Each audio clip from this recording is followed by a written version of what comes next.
안녕하십니까. 한국공인회계사에서 개최하는 2024년 우리나라 주요 산업 리스크 세미나에 참여해 주셔서 감사드립니다. 진행을 맡은 나이스 시험평가 IS 실장 이성훈입니다. 오늘은 네 번째로 석유화학 산업 현황과 최근 이슈 사항 점검을 주제로 발표하겠습니다. 이후 질의응답 시간을 갖겠습니다. 질문이 있으시면 자유롭게 질문해 주시기 바랍니다. 그러면 오늘 주제를 발표하는 김서연 수석 연구원에 대해 간략히 말씀드리겠습니다. 김서연 수석 연구원은 고려대학교에서 경영학을 전공하였으며 한국투자증권 리서치센터에서 보험업, 정권업 업종을 담당하였습니다.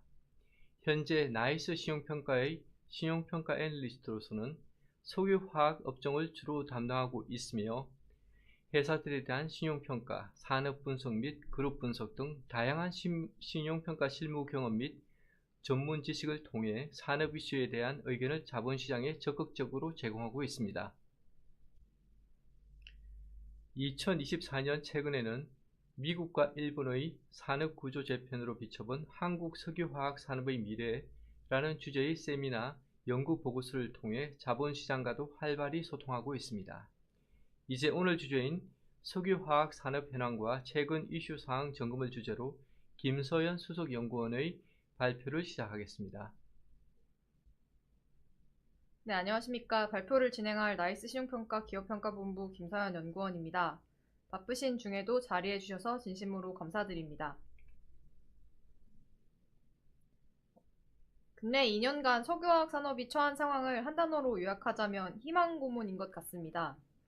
바닥을 찍고 회복 기대감이 올라오는 듯 하더니 또 조금 지나서 다시 확인해보면 시황은 다시 부정적인 모습으로 돌아가 있습니다. 이런 희망과 실망이 반복되는 모습이 2022년 하반기부터 반복되고 있습니다. 이처럼 석유화학업은 반등의 실마리가 좀처럼 잡히지 않는 모습입니다. 그래서 오늘 이 시간을 통해 석유화학 산업의 현황에 대해 살펴보고 왜 이렇게 급작스럽게 사업 환경이 저하되었는지 원인을 짚어보겠습니다. 아울러 향후 전망에 대해 설명드리려고 합니다. 그리고 마지막으로는 최근 많이 궁금해하셨던 산업 내 주요 이슈에 대해 점검해보고자 합니다.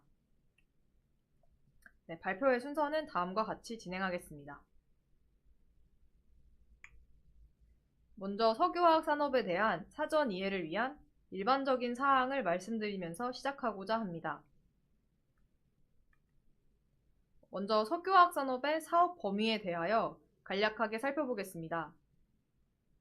석유화학 산업의 정의를 사전에서 찾아보면 석유 제품 또는 천연가스를 원료로 합성수지, 합성섬유, 합성고무 및 각종 기초화학 제품을 생산하는 산업이라고 나와 있습니다. 그럼 화면의 개통도를 보면서 이 정의에 대해 좀 더 자세히 해석해 보겠습니다.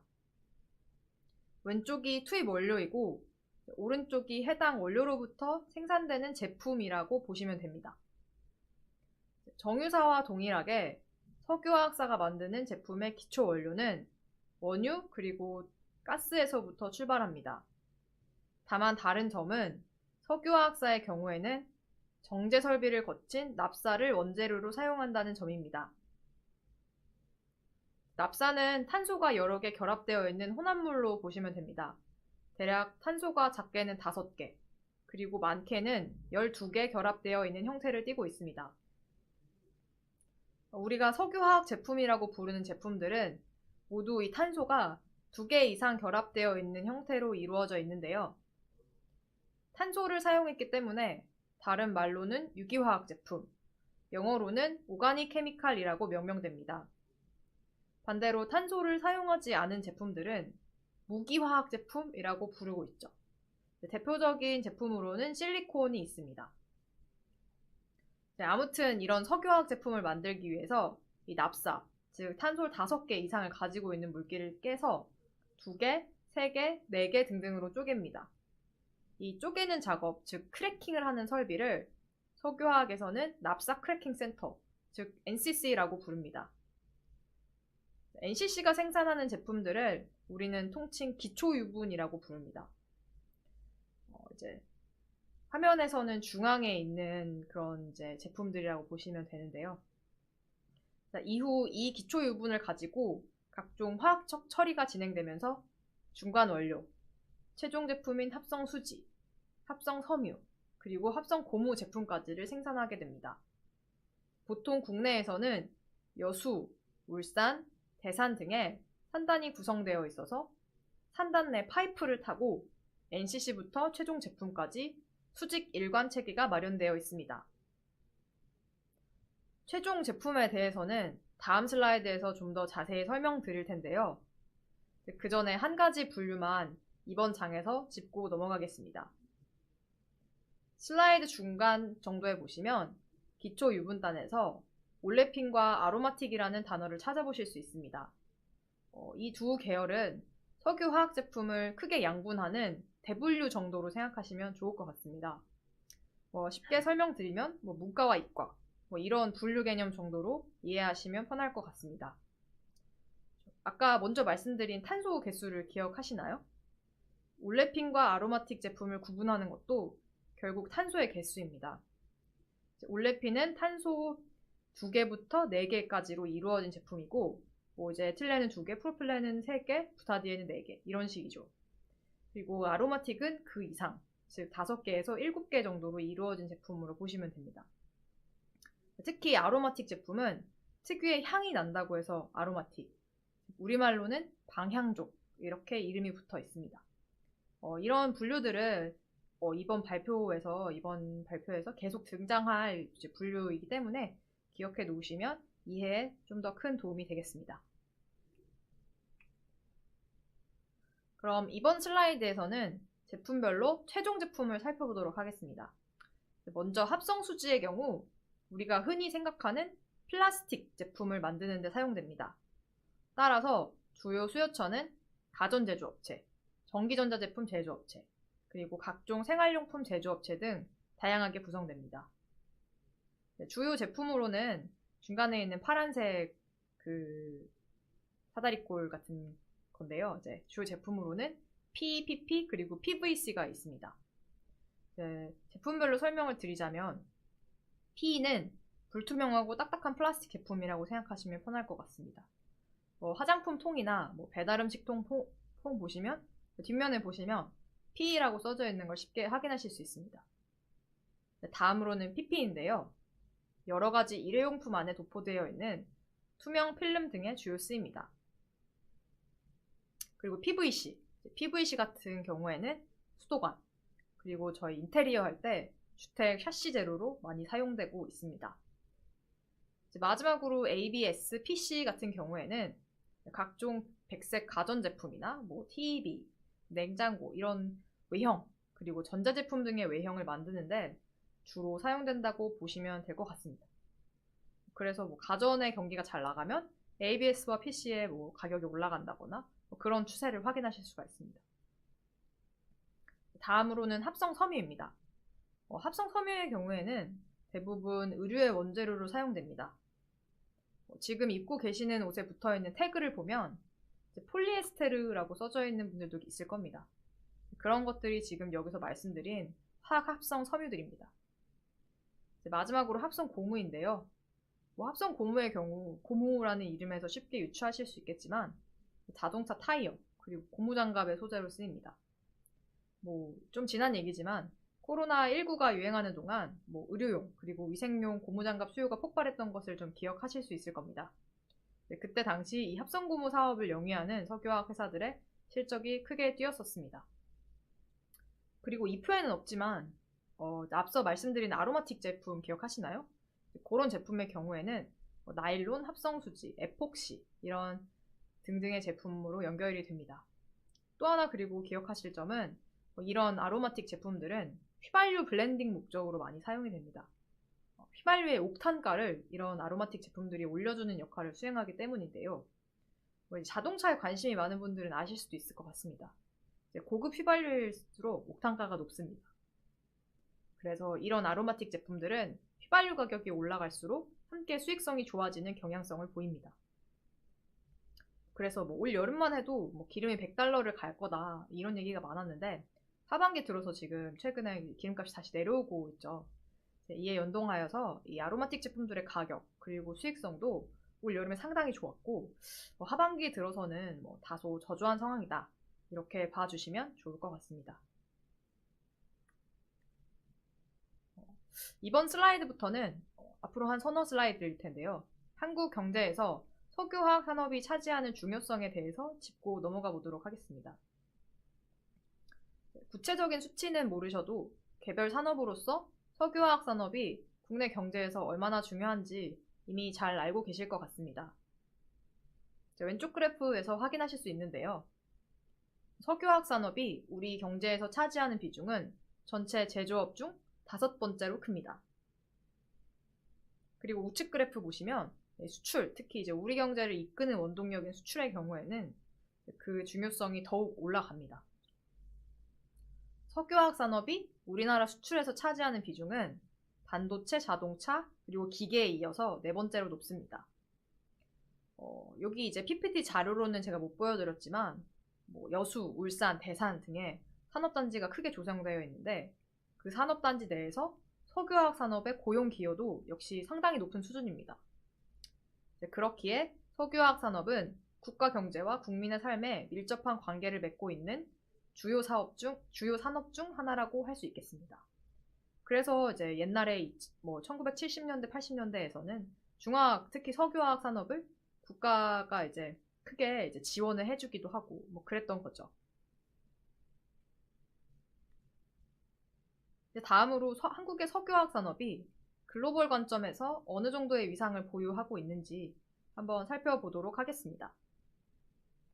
세계 시장에서도 약 4에서 5위 정도의 경쟁 지위를 꾸준히 유지하고 있습니다. 특히 이제 우측 그래프인데요. 이제 에틸렌 생산 가능 규모, 즉 캐파를 기준으로 보면 1등이 중국, 2등이 미국, 그리고 3등이 사우디. 이런 국가들은 다 산유국이거든요. 그래서 이 산유국을 제외하고는 이제 한국이 가장 큰 캐파를 보유하고 있다. 이렇게 일단 보셔도 좋을 것 같습니다. 즉 이제 글로벌 석유화학 산업 내에서도 한국 회사들이 주요 플레이어 중 하나로 인정받고 있다. 이렇게 볼 수가 있겠습니다.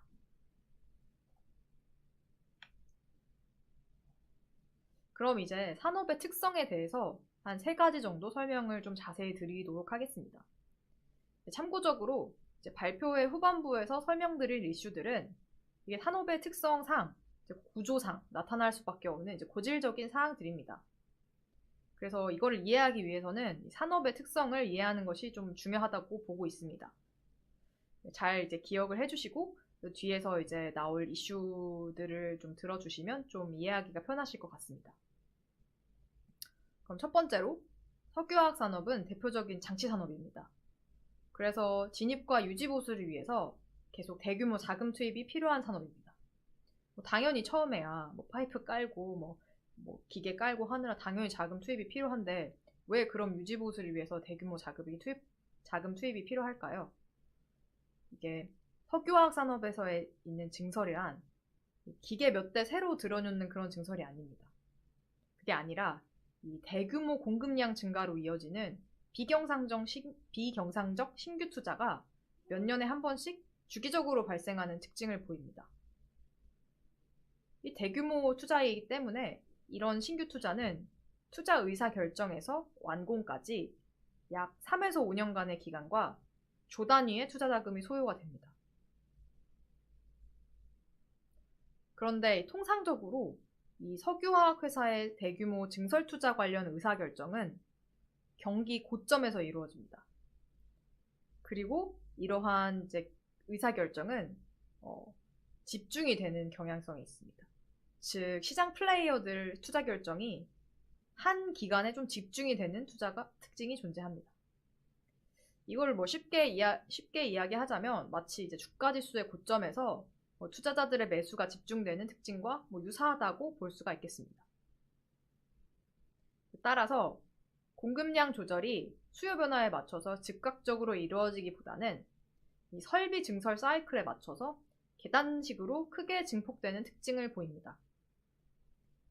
다른 말로 풀어드리면 공급이 수요와 관계없이 비탄력적이라는 것입니다.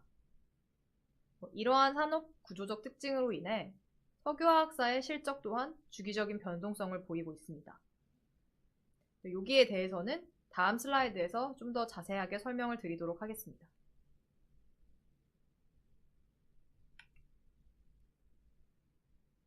기본적으로 석유화학 산업은 경기 민감 산업으로 산업 수요 성장률이 GDP 성장률에 연동하는 특성을 보입니다.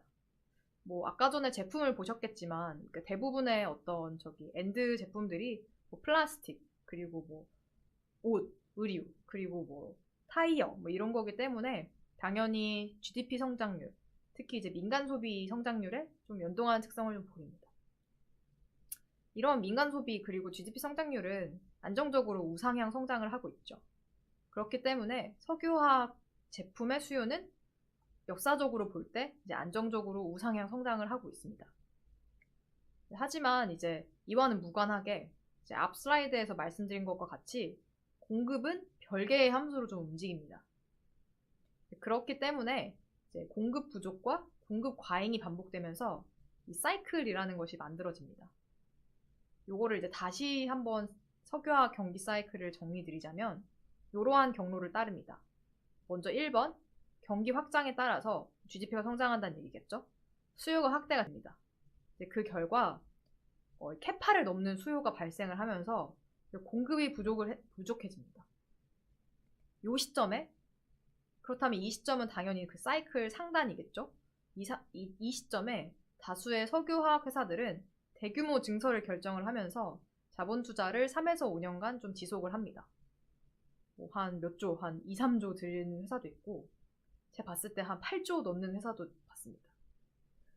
이러한 집중 투자 결과 공급 물량이 계단식으로 크게 증가하면서 과잉 공급이 발생을 합니다. 공급 과잉이 발생함에 따라서 가격이 내려가면서 이게 뭐 아까 말씀드렸던 것처럼 이게 기름이랑 가스를 가져와서 제조해서 만드는 업이기 때문에 기름값이 만약에 그때 올라가는데 과잉 공급 부담이 되면서 제품값은 빠진다. 이러면 이제 업황이 엄청 부진해지는 것이죠. 슬라이드의 그래프를 보면 사이클을 쉽게 발견하실 수 있을 것 같은데요. 약 5에서 7년 주기로 업사이클과 다운사이클이 반복되는 모습을 좀 확인하실 수 있을 것 같습니다. 그래프에서는 이제 까만 선 그래프 봐주시면 될 것 같습니다. 첨언을 드리자면 지금 23년, 24년은 보셔서 아시겠지만 당연히 이제 다운사이클을 좀 지나고 있다. 이렇게 일단은 보고 있습니다. 마지막 특성 보여드릴게요. 마지막 특성 세 번째는 한국 석유화학 산업에 국한된 특징입니다. 바로 수출 의존도가 매우 높다는 점입니다. 좌측 그래프 보시면 한국에서 생산하는 석유화학 제품 중에 약 50%, 즉 반절 이상이 좀 수출이 되고 있습니다.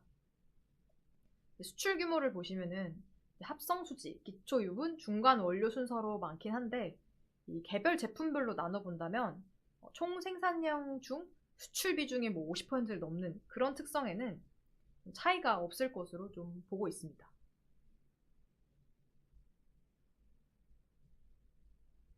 그런데 이 높은 수출 의존도, 과연 어디에 수출을 하고 있을까요? 이게 대부분 중국입니다. 그래서 이제 높은 수출 의존도는 곧 높은 중국 의존도와 동의어라고 볼 수가 있습니다.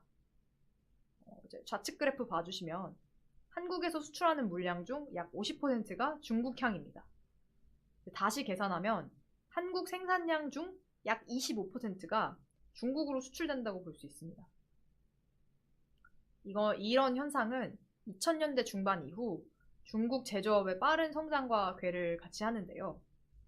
혹시 2000년대 후반부 우리나라 증시의 차화정 증시 기억나시나요? 바로 이겁니다. 중국 역시 그리고 우측 그래프 보시면 석유화학 수입국 중 한국의 비중이 매우 높은 상황이 상당 기간 지속되고 있음을 우측 그래프에서 확인을 하실 수 있습니다. 즉 한국이 중간재를 중국에 수출하고 중국이 완성품을 세계로 수출하는 과정에서 한국 석유화학 산업이 성장이 이루어졌다고 저희는 좀 보고 있습니다.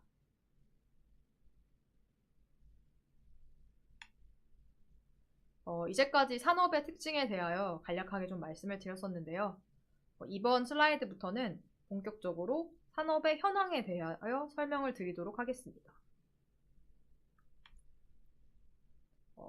먼저 최근에 석유화학사들의 수익성에 대하여 살펴보겠습니다.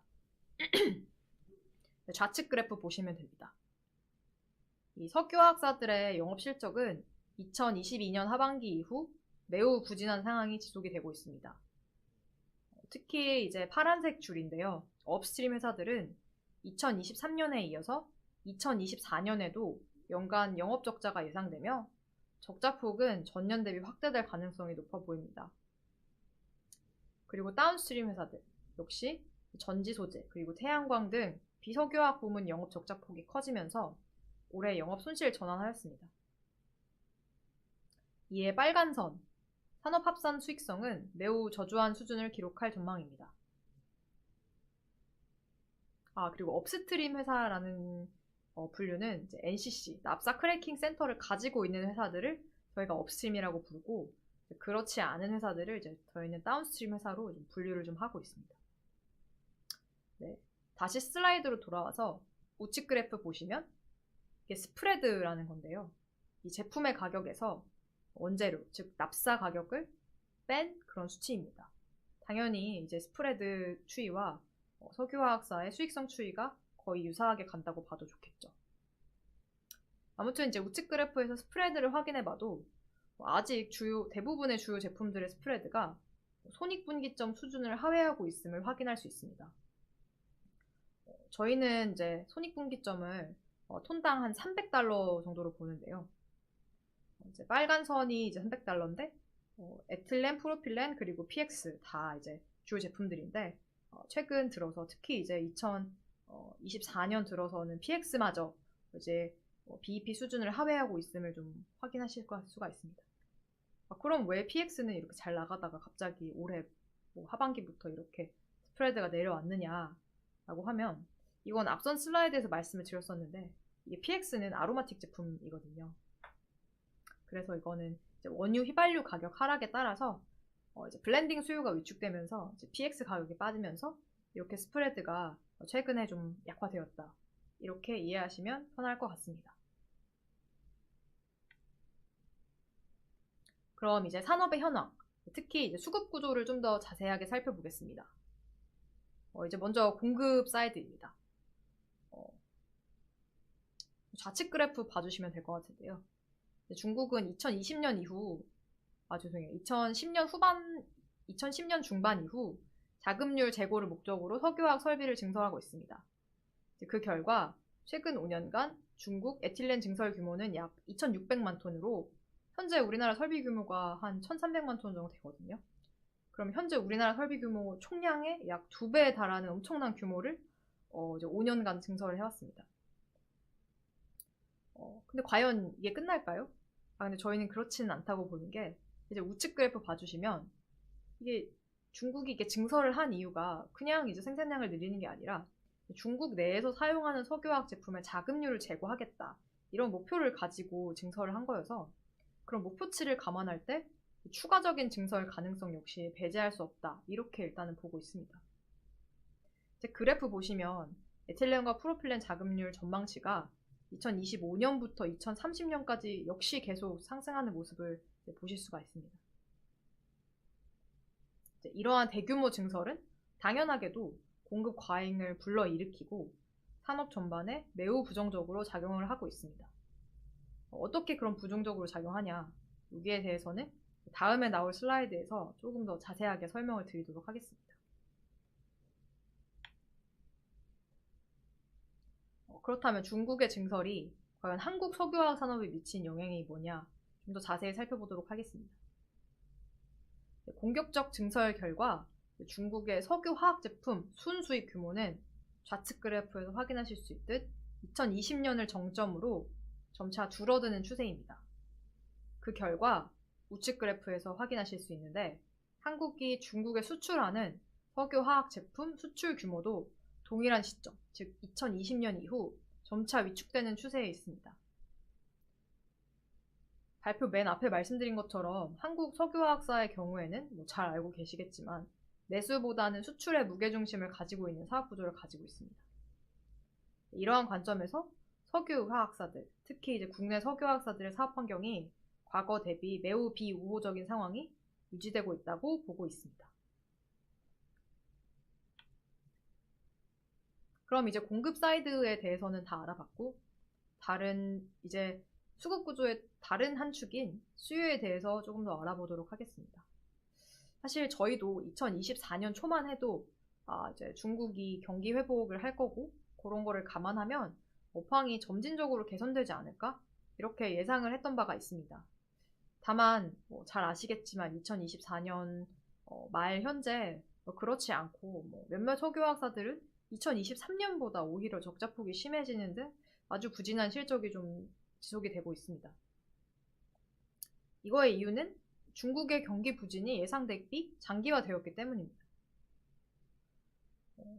왼쪽 그래프 보시면은 중국 신규 부동산 착공 면적 추이가 거의 2024년에 2023년 대비로 한 75% 이하로 감소하는 모습을 볼 수 있는데요. 이런 이제 그래프들을 보면 중국 부동산 그리고 건설 경기가 침체가 계속되고 있다 이렇게 좀 보고 있습니다. 그럼 이거에 석유화학 산업하고 무슨 연관이 있냐라고 하면 이 부동산 및 건설 경기는 석유화학 제품 수요하고 밀접하게 연동이 되어 있습니다. 생각을 해보시면 집을 사면 그 안에다 가전을 넣고 가구를 넣고 그리고 인테리어를 하고 그런 과정에 쓰이는 모든 소비재들이 다 석유화학 제품들이거든요. 그렇기 때문에 우측 그래프에서 보시면 부동산 부가가치가 10% 감소하면 거의 석유화학 부가가치가 거의 2에서 3% 정도 감소한다.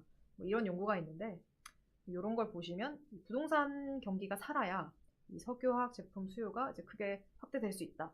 난 이렇게 보고 있습니다.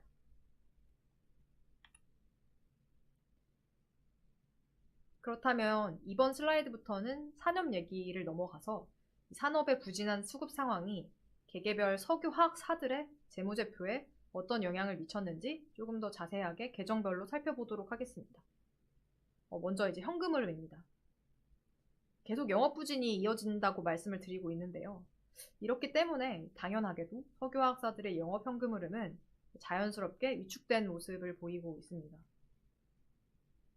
OCF 같은 경우에서는 좌측 그래프에서 좀 확인을 하실 수 있습니다.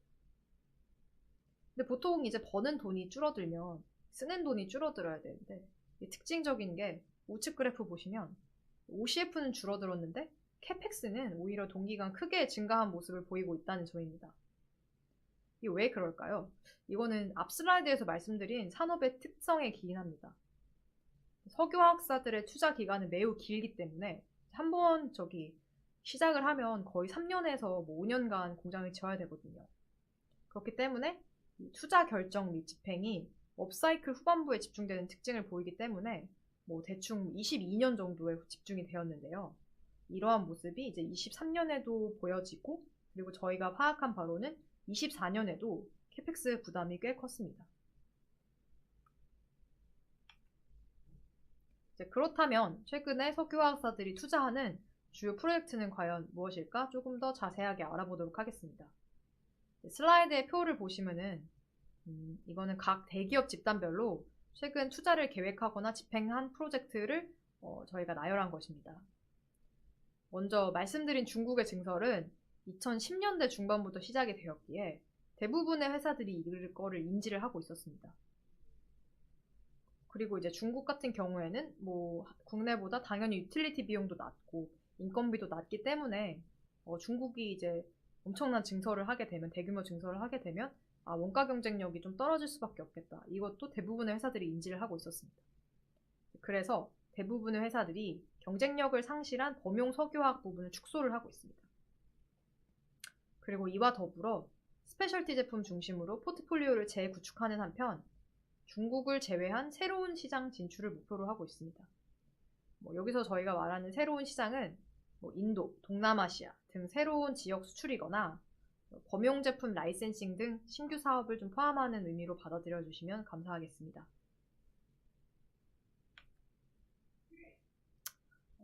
앞에 두 슬라이드에서 보여드렸듯 축소된 영업 현금 흐름 그리고 이를 크게 상회하는 캐펙스 자금 부담이 합쳐지면서 석유화학사들의 차입금 부담은 크게 증가한 상황입니다. 좌측 그래프에서 확인하시면 거의 순차입금은 최근 3년간 1.5배 이상 좀 확대된 상황이고요.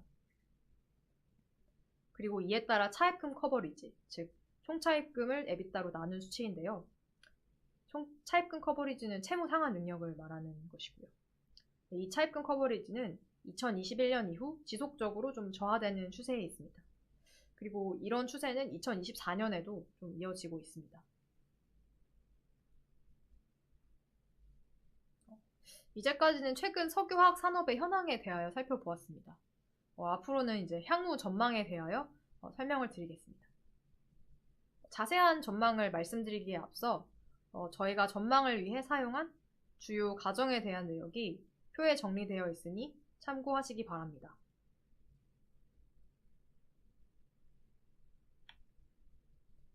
먼저 공급입니다. 중국의 공격적 증설에 따라 2020년 이후 수급 상황 불균형은 점차 심화되는 추세에 있습니다. 그 결과 글로벌 에틸렌 가동률, 여기서는 이제 까만 선 그래프인데요. 에틸렌 가동률은 80%를 하회하는 상황이 좀 지속이 되고 있습니다. 따라서 추가 증설이 없다고 가정하더라도 놀고 있는 설비, 유휴 설비 가동률 상향만으로도 시장 내 공급은 크게 확대될 수 있다, 이렇게 보고 있습니다. 다시 말씀드리면 공급 측면에서는 공급량 증가 여지가 높다, 이렇게 보고 있습니다. 다음으로는 수요입니다. 수요는 아까 전에 말씀드린 대로 아무래도 중국 쪽의 수요가 제일 중요할 텐데요. 중국 부동산 판매 추이는 아직 반등 모멘텀은 아직 없는 상황입니다. 보시면은 판매 추이를 보시면 좌측 그래프인데 21년에 피크를 찍고 22, 23, 24 이렇게 계속 내려오고 있습니다. 거의 24년 판매량은 10년 전으로 돌아간 2015년과 거의 유사한 상황입니다. 물론 최근 중국 정부에서 대규모의 부양책을 내놓긴 했습니다만은 예를 들면 이구환신이랄지 오래된 가전 가구를 팔면 새로운 가전 가구를 살 수 있는 지원금을 준다. 이런 이제 정책들인데요. 당연히 이제 긍정적입니다만 이게 석유화학 시황 그리고 시장, 부동산 시장에 전달되기까지는 다소 시일이 좀 소요될 것으로 저희가 보고 있습니다. 그리고 우측 그래프 보시면 이러한 점을 반영해서 중국 GDP 성장률 전망치는 점차 하향 조정되고 있는 추세입니다. 이건 저희가 월드뱅크에서 10월에 전망한 자료를 가져온 건데 1년에 한 2번 정도 전망을 하는 걸로 알고 있는데 4월에는 24년, 25년 전망치가 GDP 성장률 전망치가 이거보다는 조금 높았었거든요. 근데 이제 반년이 지나고 이게 중국 GDP 성장률이 좀 픽업되는데 좀 지연이 되겠구나 하고 이제 대부분의 전망기관들이 그렇게 생각을 하고 있고 그러한 수치가 점차 컨센서스 등에 이제 반영이 되고 있는 것으로 좀 보고 있습니다. 결론적으로 말씀을 드리면 중국 산업경기 부진으로 인해서 석유화학 제품의 수요 회복은 단기간 좀 제한적일 걸로 그렇게 보고 있습니다. 마지막으로 이제 아까 투자 슬라이드에서 보셨던 비석유화학 부문의 실적을 좀 짚고 넘어가겠습니다. 석유화학의 이제 경쟁력이 이제 중국의 러시 때문에 좀 내려간다는 걸 다 알고 있었기 때문에 석유화학사들은 이제 국내 석유화학사들은 2차 전지 소재, 신재생 에너지 부문을 중심으로 비석유화학 사업으로의 다각화를 좀 꾀하고 있습니다. 다만 좀 문제가 되는 부분은 사실 2022년까지는 문제가 되지 않았었는데 2023년 후반부부터 이제 2차 전지나 아니면 그린 에너지 부분의 실적이 좀 다소 저조하고 그리고 이 실적 개선 시점에 있어서 높은 불확실성이 존재한다는 점입니다. 사실 이 두 사업은 중국 때문이 아니라 왜냐면 이 두 사업은 모두 이제 중국보다는 미국 의존도가 높은데요. 전기차도 그렇고 태양광도 그렇고 대부분 이제 미국이 드라이브를 걸고 있는 산업입니다. 최근에 근데 미국에서 일어났던 일이 대선이 있지 않았습니까? 이제 미국에서 이제 트럼프 정부가 재출범을 하면서 이런 전기차 그리고 신재생 에너지와 관련해서 이제 보조금 규제와 관련해서 좀 손 보겠다는 발언을 하면서 이 산업 환경이 상당히 이제 변동할 가능성이 좀 매우 높다고 보고 있습니다. 그리고 이것도 이제 석유화학하고 비슷한 건데 대부분의 회사들이 이제 미국하고 유럽에 특히 이제 수요처죠. 미국이나 유럽은 거기에 이제 신설 공장을 건설하겠다고 22년, 23년 이렇게 이제 시작을 했는데 고신설 공장의 가동이 또 24년, 25년 중에 예정이 되어 있습니다. 근데 이제 뭐 국내에서 공장을 지으면 사실 마더 팩토리가 있으면 뭐 그대로 돌리면 가동률을 올리는 건 그렇게 어려운 문제가 아닌데, 이제 그 해외로 가서 공장을 돌리는 건 사실 많은 이제 업체들에서 뭐 가동률 저하니 아니면 뭐 어떤 보수니 이런 것들이 이루어진 경우를 저희가 많이 봐서 가동 안정화 여부 역시 좀 확인하고 좀 넘어가야 되지 않나 이렇게 보고 있습니다. 이번 슬라이드에서는 향후 투자 계획에 대하여 말씀을 드리겠습니다. 보시면은 이제 좌측 그래프 보시면 캐펙스 피크는 23년에 이제 달성을 하고 24년, 25년에서는 거의 21년과 유사한 뭐 한 7에서 8조 원 수준의 그 완화된 캐펙스를 전망을 하고 있는데, 이게 원래부터 24년, 25년에 캐펙스가 꺾였던 걸로 계획을 한 게 아니라, 근데 최근에 석유화사들이 워낙 실적이 안 좋다 보니까 최근에 원래 계획했었던 투자 계획을 취소 또는 이연하거나 비핵심 사업부를 매각하는 등 자금 관리를 강화하고 있기 때문에 이런 이제 그림이 보여지게 된 것입니다.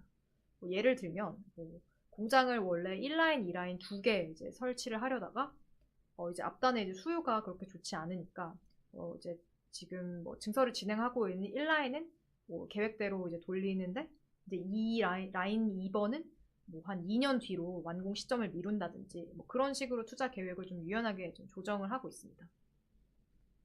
다만 그럼에도 조금 아쉬운 점은 우측 그래프 보시면 순차입금 전망인데요. 사실 이제 캐펙스가 줄면 돈이 이제 나갈 데가 없으니까 차입금을 또 주는 것이, 차입금도 줄어드는 것이 자연스러운 그런 흐름인데, 근데 아쉽게도 이제 24년, 25년에서 차입금은 점점 좀 차입금 규모는 좀 올라간다고 저희는 보고 있습니다. 요거의 이유는 캐펙스 부담이라기보다는 캐펙스는 경상적인 투자로 인해서 한 7, 8조 원 할 수밖에 없는데, 이 영업 실적이 OCF가 사실 7, 8조 원이 안 나와주면서 이 순차입금이 계속 느는 그런 모습을 좀 그렇게 보일 걸로 전망을 하고 있습니다. 그럼 마지막으로 저희가 전망하는 중단기간 석유화학 산업 재무 위험에 대해서 다시 한번 정리를 해드리겠습니다. 먼저 앞선 슬라이드에서 말씀을 드렸죠. 그 이제 경상 자금 유출보다 OCF가 작은 그런 잉여 현금 흐름상 부족 자금이 지속적으로 발생을 하면서 외부 차입 규모는 현재보다 좀 확대가 될 것으로 전망하고 있습니다. 차입은 느는데 수익성은 저하됐으니까요. 이 두 가지를 함께 감안했을 때 채무 상환 능력은 우측 그래프의 순차입금 EBITDA 배수를 봐주시면 됩니다. 이 배수는 좀 저조한 수준을 유지할 걸로 좀 예상하고 있습니다. 그럼 여기까지 보셨던 내용들에 대해서 간략하게 정리해 드리겠습니다. 먼저 최근 석유화학사 실적 저하의 원인은 한마디로 정리하자면 수급 불균형입니다. 중국의 공격적인 증설이 누적이 되는 가운데 수요마저 전방 산업 침체로 위축되면서 수급 상황이 매우 비우호적인 상황이 지속이 되고 있습니다.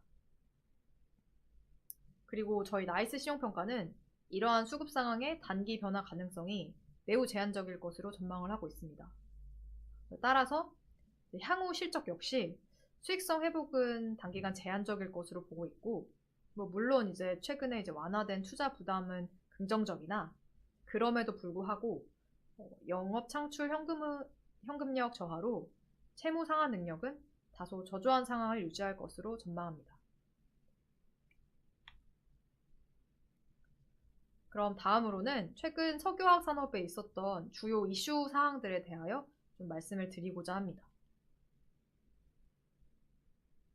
첫 번째는 수급 상황 개선 시점입니다.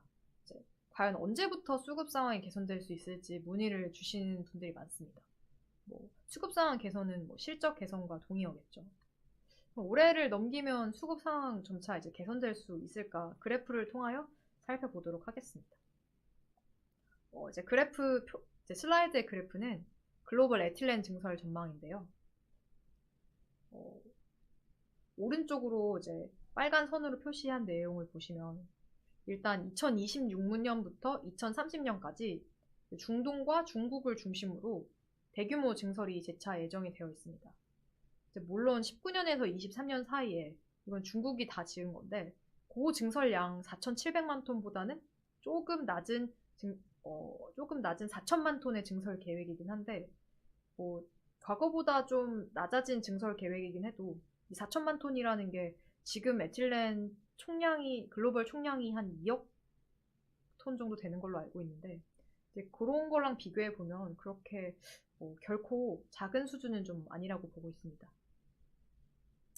다만 긍정적인 점은 이 중동 회사들의 경우에는 최근 극히 부정적인 시황 아래서 증설 취소 그리고 지연 등을 발표하고 있으나 중국의 경우에는 앞선 슬라이드에서 보셨던 대로 자금률 확충이라는 궁극적 목표를 달성하기 위해서 예정대로 증설을 좀 진행을 하고 있습니다.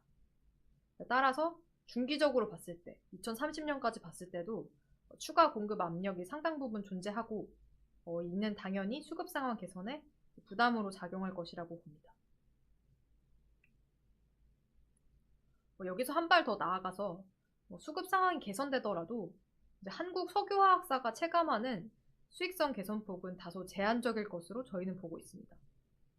이유는 본원적 경쟁력이 약화되고 있다고 보고 있기 때문입니다.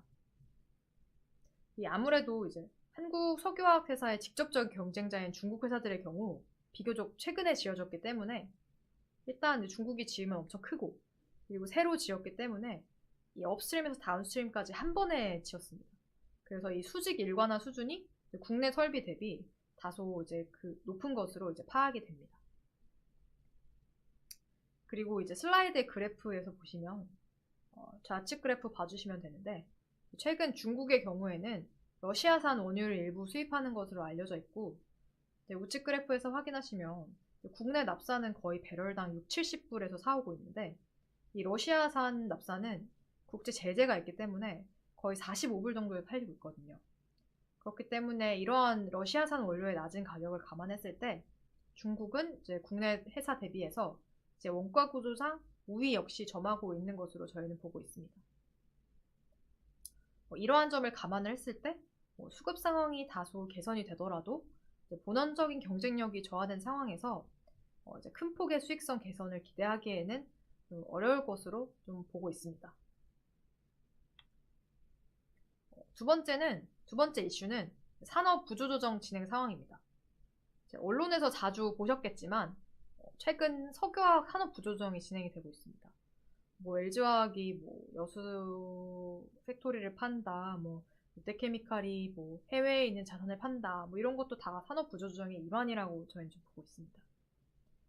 앞에 슬라이드에서는 중국과의 단순 1대1 비교만을 보여드렸는데요. 이제는 글로벌로 비교 범위를 넓혀서 비교해 보겠습니다. 좌측 그래프에서 지역별, 원재료별 에틸렌 생산 비용을 비교해 보면 아시아 NCC의 생산 비용이 맨 오른쪽에 있죠. NCC의 생산 비용이 모든 지역과 모든 원재료 중 가장 높은 상황입니다. 물론 유가가 낮아질 경우에는 원가 부담이 다소 완화될 수 있겠습니다만은 다 같이 낮아지는 거니까 경쟁력 순위 측면에 큰 변화는 없을 것으로 보고 있습니다. 우측 그래프 보시면 과연 한국보다 원가 부담이 높은 지역이 어디냐라고 봤을 때 일본이 거의 유일합니다. 그렇다면 일본 석유화학 산업이 어떻게 구조조정을 했는지 다음 슬라이드에서 좀 자세하게 살펴보도록 하겠습니다.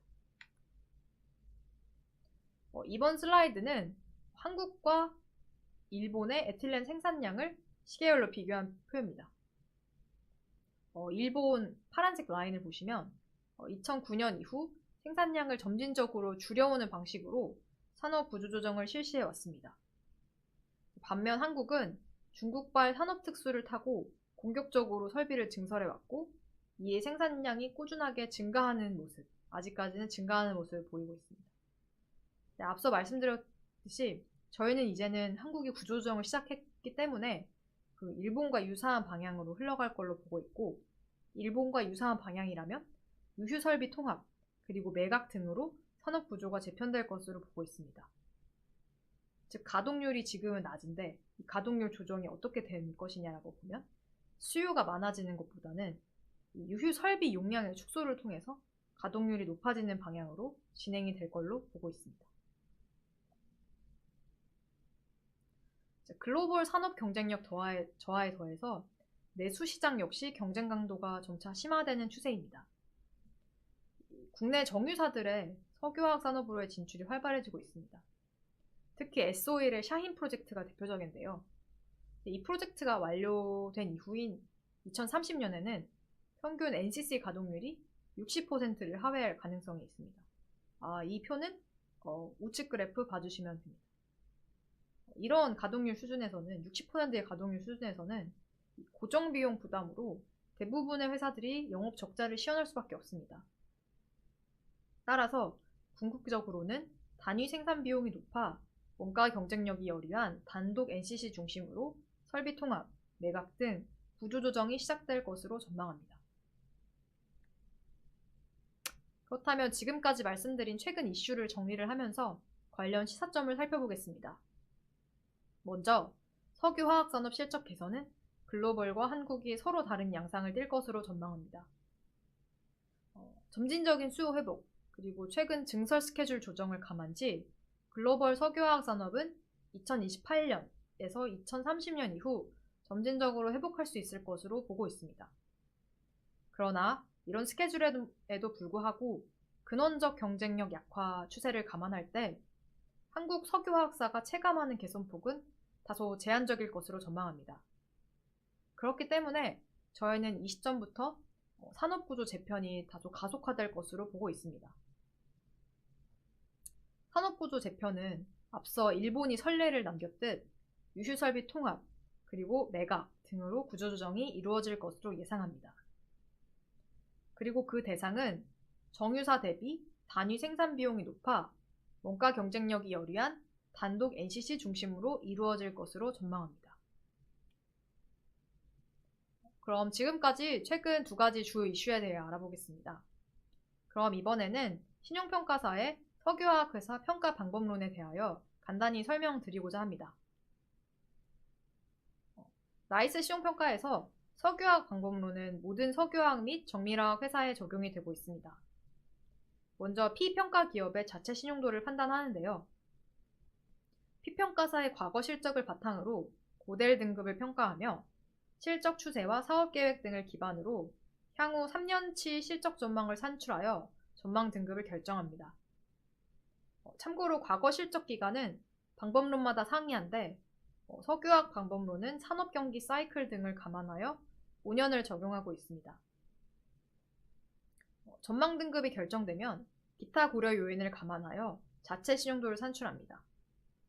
여기서 기타 고려 요인이라 함은 산업위험 그리고 재무위험에서 고려하지 못한 정성 요인들이 반영이 됩니다. 예를 들자면 경영진의 투자 정책에 따른 사업 그리고 재무 변동성이나 하이브리드 증권 보유에 따른 재무적 파급력 등이 해당합니다. 여기서 만약 P평가 기업이 계열 내에 포함되어 있는 경우 자체 신용도와의 계열과의 신용의존성을 추가로 고려하여 최종 등급을 결정하게 됩니다. 계열과의 신용의존성이란 계열사 간의 비경상적인 재무적 지원을 주고받을 수 있는 가능성을 고려하는 것으로 그 정도를 감안하여 자초 신용도에서 플러스 또는 마이너스 노치 조정이 이루어집니다. 쉽게 말씀드리자면 계열이 회사를 지원할 가능성 그리고 의지가 있다면 자체 신용도에서 조금 더 높은 신용 등급을 받을 가능성이 좀 더 높아지는 것입니다. 그럼 세부 평가 요소 표를 통하여 조금 더 구체적으로 말씀드리겠습니다. 저희 나이스 신용평가에서는 회사를 평가할 때 크게 사업위험과 재무위험을 구분하여 평가합니다. 그중 사업위험은 해당 산업의 특성을 고려한 산업위험 평가 요소와 개별 회사의 특성을 고려한 경쟁지위로 평가 요소가 나뉩니다. 경쟁지위 평가 요소는 매출액, 영업수익성의 정량지표와 시장점유율, 사업다각화, 수직계열화 수준을 평가하는 정성지표가 있습니다. 정량지표는 각 구간별 수치를 참고하시면 되겠습니다. 그리고 정성지표는 다음 페이지에서 조금 더 자세히 설명을 드리겠습니다. 재무위험은 크게 금융비용 커버리지, 현금흐름, 재무구조, 재무적 융통성 이 네 가지로 평가 요소가 나뉘게 됩니다. 정량적인 지표는 각각 영업이익의 금융비용에 대한 대응 수준, 영업이익의 차입금에 대한 대응 수준, 순차입금 의존도, 부채 비율이 있고 그 외 재무적 융통성을 평가하는 정성평가 요소가 있습니다. 정성적인 지표는 각 회사별 특성도 고려하지만 우효 등급이 있는 회사 간의 하이라키도 함께 고려하고 있습니다. 산업위험 평가에 대하여 설명을 드리겠습니다. 해당 산업위험 등급은 현재 나이스 신용평가의 모든 석유화학 회사에 동일한 등급이 부여되고 있습니다. 석유화학 산업의 특성을 고려하여 현재 트리플 B급으로 평가가 되고 있습니다. 해당 등급은 지금 호황이다, 지금 불황이다 이런 거에 대한 것이기보다는 기본적으로 변동성이 높은 산업의 특성을 고려한 등급이라 보시면 되겠습니다. 큰 시장 규모, 글로벌 탑 수준의 경쟁 지위는 산업위험에 긍정적으로 반영이 되었고 공급의 비탄력성으로 인한 수급 구조의 높은 변동성 등은 산업위험에 부정적으로 반영이 되었습니다. 사업위험 내 경쟁지위 평가 요소를 보다 세부적으로 보면 표를 참고하시면 되는데요. 매출액의 경우에는 정량지표입니다. 저희는 1조 원을 바로미터로 보고 있습니다. 다음으로는 시장 점유율인데요. 생산 능력 그리고 판매량 등 양적 지표를 중심으로 결정하고 있습니다. 수직 계열화의 경우 원재료인 납사의 자체 조달 여부, 업스트림에서 다운스트림까지 제품 수직 계열화 수립 여부를 고려하고 있습니다. 영업수익성 같은 경우에는 정량지표이며 에비타 마진율 4에서 7% 수준을 보통 수준으로 보고 있습니다. 다음은 재무위험 평가 요소입니다. 에비타 금융비용, 부채 비율, 순차입금 의존도, 그리고 총차입금 에비타와 같은 정량지표도 5개년 평균치를 사용합니다. 이 4가지는 다 정량지표로 평가하고 있습니다. 다만 마지막 재무적 융통성은 정성적으로 평가하고 있는데요. 금융기관의 여신한도, 재무상태표상 단기금융자산 및 매각, 담보, 유동화 가능한 자산 보유 수준, 그리고 회사채 주식시장을 비롯한 자본시장 접근성, 대주주 또는 소속계열 기업으로부터의 경상적인 재무지원 수혜 가능성, 전후방 교섭력을 통한 운전자금의 유연성 등 현금 창출력의 탄력성에 근거하여 평가를 하고 있습니다. 실제 석유화학 회사들의 과거 신용등급 이력을 살펴보자면 주요 석유화학사 신용등급 조정은 업사이클 후반부였던 2020년 시작되었고 다운사이클이 심화된 2023년 중 본격화된 바 있습니다. 현 시점에서 석유화학사 신용위험 아직 상당히 높은 수준인 것으로 보고 있기 때문에 네거티브, 즉 등급 전망이 부정적으로 부여된 회사들이 많습니다. 향후 저희 신용평가 시에는 먼저 석유화학 부문의 영업적자 심도, 그리고 신규 사업의 성과, 마지막으로는 향후 예상되는 추가 투자 및 재무부담 수준을 주로 검토할 계획입니다. 네, 이상으로 발표를 마치겠습니다. 지금까지 경청해 주셔서 대단히 고맙습니다. 발표 감사드립니다. 석유화학 산업에 대한 개괄적인 이해도를 높이고 석유화학 산업 현황 및 전망, 최근 주요 이슈를 점검해 보았으며 석유화학 회사 신용평가에 대해 잘 발표해 주셨습니다. 이제 질의응답 시간을 갖겠습니다. 궁금하신 내용에 대해 질문해 주시기 바랍니다.